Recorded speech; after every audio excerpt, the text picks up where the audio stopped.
અમદાવાદના ઇસ્કોન ચાર રસ્તા ખાતે આવેલા કલાસ્મૃતિ હોલમાં દારૂબંધીની થીમ પર આધારિત ગુજરાતી ફિલ્મ ચાતરનું ખાસ સ્ક્રીનિંગ યોજાયું। આ પ્રસંગે મોટી સંખ્યામાં પ્રેક્ષકોએ હાજરી આપી ફિલ્મનો આનંદ માણ્યો। સ્ક્રીનિંગ બાદ ફિલ્મના દિગ્દર્શક વિનોદ પરમાર તેમજ કલાકારો હિરેન્યા ઝીંઝુવાડિયા, ગૌરાંગ આનંદ અને કબીર દૈયાએ ઉપસ્થિત પ્રેક્ષકો સાથે ફિલ્મની રચના અને તેના ઉદ્દેશ વિશે માહિતી આપી હતી।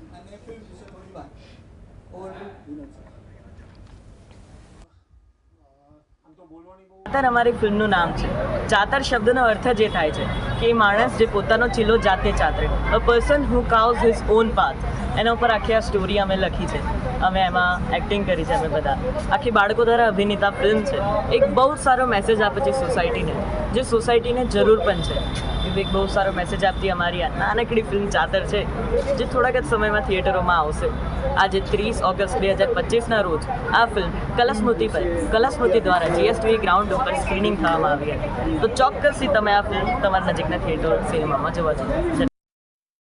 ફિલ્મ બાળકો, વાલીઓ અને શિક્ષકો એટલે આઈડિયલી સમાજના જેટલા પણ વર્ગ છે બધા લોકોએ જોવી જોઈએ અને એક મોટિવેશનલ ફિલ્મ છે અને અમે એને એવા આશયથી જ બનાવી છે કે તમામ વિદ્યાર્થીઓને અને કોઈ એવી પરિસ્થિતિ કે જેમાં તમે હતાશ થતા હો તો ત્યાં તમને 100% મોટિવેશન પૂરું પાડશે।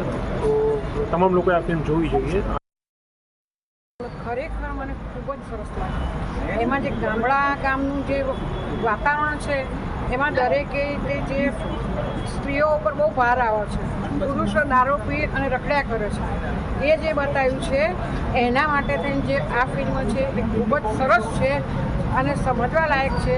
એના સિવાય પણ જે બાળકો છે જે આ બધું ઘરનું વાતાવરણ જઈને મોજાઈ જાય છે અને શું કરતા અવળા રસ્તે ચડી જાય છે, એના બદલે અનંતનું પાત્ર જોઈને જેઓ બાળક સમજે તો આંખમાં આંસુ વગર આગળ વધી શકે।